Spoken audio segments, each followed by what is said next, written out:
لله ما في السماوات وما في الأرض وإن تبدوا ما في أنفسكم أو تخفوه يحاسبكم به الله وإن تبدوا ما في أنفسكم أو تخفوه يحاسبكم به الله ይሄ አቀራር ስተት ነው። የመጀመሪያው ስተት አው تخفوه ሃን ግልጽ አድርገህ መቅራት አለብህ። አው تخفوه يحاسبكم ሳይሆን አው تخفوه። ሁለተኛው ደግሞ ስተት አው تخفوه يحاسبكم እዚህ ጋር ውና ሁለት ሐረካ መኖር አለበት። ስለዚህ እንዴት ነው መንቀራው? وإن تبدوا ما في أنفسكم أو تخفوه يحاسبكم به الله فيغفر لمن يشاء ويعذب من يشاء والله على كل شيء قدير فيغفر لمن يشاء ويعذب من يشاء ይሄም ስተት ነው። የመጀመሪያው ስተት فيغفر لمن يشاء ሲል ያለው ጉና ሁለት መያዝ አለበት፣ ሁለት ሐረካ መሳብ አለበት። ويعذب من يشاء እዚህ ጋርም እንደዚሁ ሁለት ሐረካ ጉና መደረግ አለበት። ስለዚህ እንዴት ነው መንቀራው? فيغفر لمن يشاء ويعذب من يشاء ما شاء الله ወንድሜ ሁስኒ ቲላዋህ በጣም ጥሩ ነው፣ መስተካከል የሚችል ነው። كلا بل ران على قلوبهم ما كانوا يكسبون كلا إنهم عن ربهم يومئذ لمحجوبون كلا بل ران على قلوبهم ما كانوا يكسبون كلا إنهم عن ربهم يومئذ لمحجوبون ይህ አቀራር ትክክል አይደለም። እንደሚታወቀው በሐፍስ ሪዋያ ከላ በል ራነ ሲል አብዛኛው ሰዎች ሰክት ብቻ እንዳለ ነው የሚያውቁት። ነገር ግን አራት ሐረካ ወይም ደግሞ አምስት ሐረካ ለሚቀራው ነው። ስለዚህ ወንድማችን አፊፍ የቀራው በሁለት ሐረካ ነው። ማለትም ቀስር አልሙንፈሲል ወይም ደግሞ አልመድ አልጃኢዝ አልሙንፈሲል መድ ጃኢዝ ሙንፈሲል የሚባለውን ሁለት ሐረካ የምንቀራ ከሆነ ወደ አራት የሚጠጉ ቦታዎችን ሰክት ማድረግ የለብንም። የመጀመሪያው ሱረቱል ካህፍ ላይ ያለው ዒወጃ አልሐምዱሊላሂ አለዚ አንዘለ ዐላ ዐብዲሂል ኪታበ ወለም የጅዐል ለሁ ዒወጃ እዚህ ጋር በቀስር አልሙንፈሲል ምንቀራ ከሆነ ሰክት ማድረግ የለብንም። ሁለተኛው ሱረቱ ያሲን ቃሉ ያ ወይለና መን በዐሰና ሚን መርቀዲና ሃዛ ሚን መርቀዲና እዚህ ጋር ከሊማው ቃሉ ሰክት ይደረጋል በሐፍስ። ነገር ግን አራት ሐረካ ወይም ደግሞ አምስት ሐረካ ለሚቀራው ነው ሰክት የሚደረገው። ነገር ግን ሁለት ሐረካ እንደ ወንድማችን አፊፍ የቀራ ግን ሰክት አይደረግም።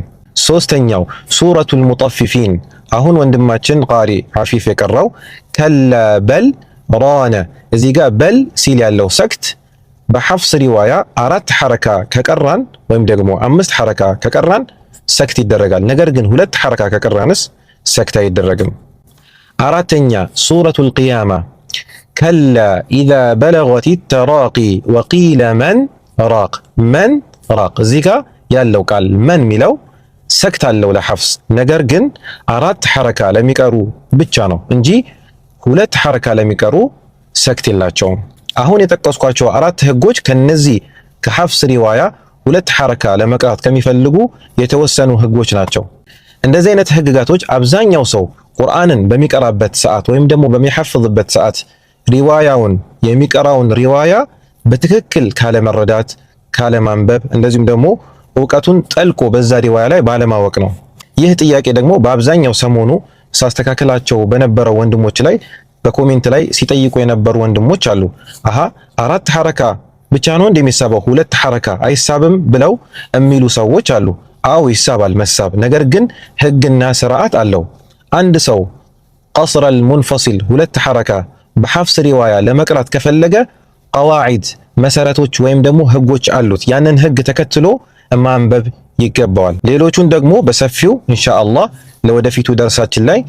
አሰላሙ አለይኩም ወራህመቱላሂ ተዓላ ወበረካቱ። ዛሬ ለየት ባለ ቪዲዮ ነው የመጣሁት። ሐቂቀተን ሰሞኑ ቁርአንን በማስተካከል ሂደት ላይ እያለን አንዳንድ ወንድሞች ያው ቅሬታቸውን ሲያቀርቡ እየሰማው ነው። ከዛ ውስጥም ሰዒድ ግርማ ወንድማችን ምን መሰላችሁ፣ ቁርአን ብዙ ጊዜ ስትጀምሩት ማለት ቁርአንን ስታሐፍዙ ምናምን አካባቢ ስታሐፍዙ ነው የሚባለው ብላችሁ እንዳታርሙኝ አደራ።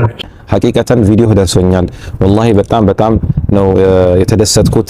በጣም ነው ያከበርኩህ የወደድኩህ። አላህ ይወደድህ፣ አላህ ያክብርህ። ምክንያቱም እኔ አንተን አስተምራለሁ ብዬ እኔ ራሴ የተወሰነ ትምህርቶችን ስለወሰድኩ። ምክንያቱም የሰው ልጅ ይሳሳታል። ሲሳሳት ደግሞ መማማር ያለ ነው። የዛ ሰዓት ያንተንም ቪዲዮ ስሰራ ሌሎችንም አጠቃላይ ሐቂቀተን በመማማር ንያ በኢኽላስ ለአላህ ብለን ነው የጀመርነው። የአላህ ቁርአን መጠበቅ ስላለበት በሚለው ነውና ከመጀመሪያው ጀምሮ የሰራኋቸው ቪዲዮዎች እያንዳንዳቸው በውስጥ መስመር እኔ ማስቀራቸው ድረሶች አጠቃላይ በውስጥ እየላኩልኝ ኡስታዝ ይሄ ቲላዋ እንዴት ነው ይሄ ቲላዋ አይስተካከልም ወይ በሚሉበት ሰዓት ከዛ ውስጥ አንዱ ያንተ ደርሶኝ ነውና ያስተካከልኩት ማለት ነው። ወቅፍ ቀቢህ ብዬ የተናገርኩት ወቅፍ ሐሰን ብዬ መናገር ነበረብኝ። በሐፍስ ሪዋያ ያው ታመም ባይሆን መቀጠል እንዳለበት ሆኖ ነገር ግን በሌላ ሪዋያ ወቅፍ ሐሰን የሚለውን ማሳወቅ ነበረብኝ። ሆኖም ግን አጠቃላይ ከመጀመሪያው እስከ መጨረሻው በመትቀራበት ሰዓት ወደ 16 የሚሆኑ ስህተቶችን ሳገኝ በጣም ደንግጬ ስለነበረና ያንን ማስተካከልም ግዴታችን ስለሆነ ያንን ነገር ለማስተካከል ተነሳሳው ማለት ነው። እንደዛም ከመሆኑ ጋር አንተ የሰጠኸኝን ሐሳብ በጣም በውዴታና በክብር ተቀብያለሁ። ከሞላ ጎደል የተወሰኑ ሐሳቦችን አንስተህ ነበር። እነዚህ ሐሳቦች የተወሰኑት ልክ ቢሆኑም የተወሰኑት ደግሞ ያው በሌላ ሰዎች ዘንድ ልክ አይደሉም። አጠቃላይ ከተነሱት ሐሳቦች ውስጥ ልክ አይደለም ብዬ ከማስባቸውና ዋነኛው የመጀመሪያው ምንድነው አንድ ሰው ቁርአንን ሚዲያ ላይ ወጥቶ በሚቀራበት ሰዓት ማስተካከል ይሄ ልክ አይደለም ብሎ የሚያስቡ ሰዎች አሉ። ለማሸማቀቅ ነው ወይ በውስጥ ለምን አይነገረውም የሚል ነገር ሐሳብ ያነሳሉ። ይሄ ስህተት ነው። በመጀመሪያ ደረጃ ማወቅ ያለብን ያ ጀማዓተል ኸይር አንድ ሰው ቁርአንን በሚቀራበት ሰዓት ቢሳሳትም አጅር አለው እኮ። የአላህ መልእክተኛ ነብያችን አለይሂ ሰላቱ ወሰላም አንድ ሰው ቁርአንን እየተንተባተበ ሲቀራ አጅር አለው ብለዋል። እንደዚሁም ደግሞ አሳምሮ የቀራም አጅር አለው። ይህ ማለት ቁርአንን ሚዲያ ላይ ወጥተህ ተሳሳት ማለት አይደለም። ሰውየው ቁርአንን ሚዲያ ላይ ወጥቶ በሚቀራበት ሰዓት ለህብረተሰቡ እያስተላለፈ ነው፣ እያስተማረ ነው። ስተትም ከሆነ ስተቱን እያስተማረ ነው ማለት ነው። ግን አንድ ሰው በውስጥ ከተሳሳተ ቁርአን በውስጥ ይታረማል። ምክንያቱም አሁን እኛ በውስጥ የምናርማቸው ቁርአን ኢጃዛ ብዙ ተማሪዎች አሉ። እነሱ ሲሳሳቱ ሚዲያ ላይ ለጥፈን ተሳስተዋል ብለን አላልንም። ነገር ግን አንድ ሰው ሚዲያ ላይ ወጥቶ ስተቱን ግልጽ ካወጣ ይህንን ሰው በሚዲያ እንመልሰዋለን። ምክንያቱም ስተቱ ሚዲያዊ ስለሚሆን ማለት ነው። የአላህን ቁርአን እየቀራ ለኡመቱ እያስተላለፈ ነው። በዚህ ሁኔታ ላይ ትክክል ቀርቶ ለኡመቱ ካስተላለፈ አጅር ያገኝበታል። ነገር ግን ስተቱን እያወቀ ካስተላለፈ ወንጀል ውስጥ ይገባል። ማንኛውም ሰው ቁርአን ሚዲያ ላይ ወጥቶ ከለቀቀ የማስተካከል ግዴታ አለብን። የአላህ ቁርአን ምንም የምንደራደርበት ጉዳይ አይደለም። ቁርአንን ሚዲያ ላይ ወጥቶ መልቀቅ ግዴታ አይደለም። ቁርአንን አስተካክሎ መቅራት ግን በሁለት ይከፈላል። መማሩና በተጅዊዱን ህጉን ማወቁ ፈርዱ ኪፋያ ነው፣ ሱና ነው። ነገር ግን በተጥቢቅ አመሊ ቁርአንን በትክክል መቅራት ግን ግዴታ ነው። አንድ ሰው ቁርአንን ለመማር ሲፈልግ ተነስቶ በራሱ መማር አይችልም። የግድ ኡስታዝ ያስፈልገዋል የሚያስተምረው። አንዳንድ ሰዎች ደግሞ ሚዲያ ላይ ቁርአንን ሲለቁ የተሳሳቱ አይመስላቸውም፣ ትክክል ነው የሚመስላቸው። ስለዚህ ይሄንን ማረም ደግሞ የኛ ግዴታ ነው። የዛሬ 20 ዓመት አካባቢ እንዳንተው ጀማሪ እያለን ይሄን ነገር እንል ነበረ። ሆኖም ግን አላህ ወፍቆ መዲና ዩኒቨርሲቲ መታ ስትማር ሌሎችም ትላልቅ ቦታዎች መሻይኾችን ስታገኝ ልዩነቱንና እንደዚሁም ደግሞ ይሄ የተናገርኩትን ነገር ትዝ ይልሃል። እዚህ ነው ወንድሜ ሰዒድም ሱረቱል ዋቂዓ ላይ በሚቀራበት ሰዓት እንደነገርኳችሁ እሱ አላወቀውም። ነገር ግን ከ16 በላይ ስህተቶችን አግኝተንበታል። የዛሬ 8 ዓመት ሐቂቀተን መስጂድ ነበዊ የነበሩ መሻይኾችና እንደዚሁም ደግሞ መዲና ዩኒቨርሲቲ የነበሩ መሻይኾች ሲከታተሉ በነበሩበት ሰዓት ከ3 ዓመት በላይ ፈጅቶብኛል። ያ ሱረቱል ዋቂዓ፣ ሱረቱል ረህማ፣ ሌሎችም ሱራዎችን ከ5 ቀን ከ6 ቀን በላይ አጥንቼ እንደመጣ ወደ ሚዲያ ከመውጣቱ በፊት በጣም ሲጠነቀቁ እንደነበረ ትዝ ይለኛል። በዚሁ አጋጣሚ ይሄንን ድምጽ ከሰማኸው ወንድሜ ሰዒድ ሱረቱል ዋቂዓ በዩቲዩብ ቻናል ቃሪ አብዱል ሙዒን በሚለው ግባና እስቲ አዳምጠው። የዛሬ 8 ዓመት አጠቃላይ ከመጀመሪያ ሱረቱል ፋቲሃ እስከ ሱረቱል ናስ 30 ጁዝ ሙሉ ቁርአን በኢትዮጵያ ደረጃ ለመጀመሪያ ጊዜ ያሳተምኩት አለ። ያ ደግሞ ቁርአን በመዲና ዩኒቨርሲቲ በጣም ትላልቅ ዶክተሮችና እንደዚሁም ደግሞ በመዲና ሐረም መስጂድ ነበዊ ትላልቅ የሆኑ ቃሪዎች በተሳተፉበት ሙሉ ختማውን በትክክል እስከ መጨረሻው ድረስ የተስተካከለ ቁርአን አለ። ያንን ቁርአን ከመጀመሪያው እስከ መጨረሻው አዳምጠውና ልዩነቱን ታውቀዋለህ። እናም ሆኖ ወንድማችን ሰዒድ ሱረቱል ዋቂዓን ካስተካከልኩት በኋላ ይሄንን ከሰማው በኋላ የተወሰኑ ቪዲዮዎቹን ከዛ በኋላ ለማዳመጥ ሞክሬ ነበር። ሌሎቹንም አብዛኞቹን ሳዳምጣቸው አሁንም በጣም ብዙ ስህተቶችን ያገኘሁት እና በዚሁ አጋጣሚ ወንድሜ ሰዒድን መምከር የምፈልገው በተቻለ አቅም አሁንም የበለጠ ጥረት አድርግ። በጣም ብዙ ይቀርሃል፣ ብዙ ነገር እንጠብቀሃለንና ኢንሻአላህ አላህ ያግዝህ።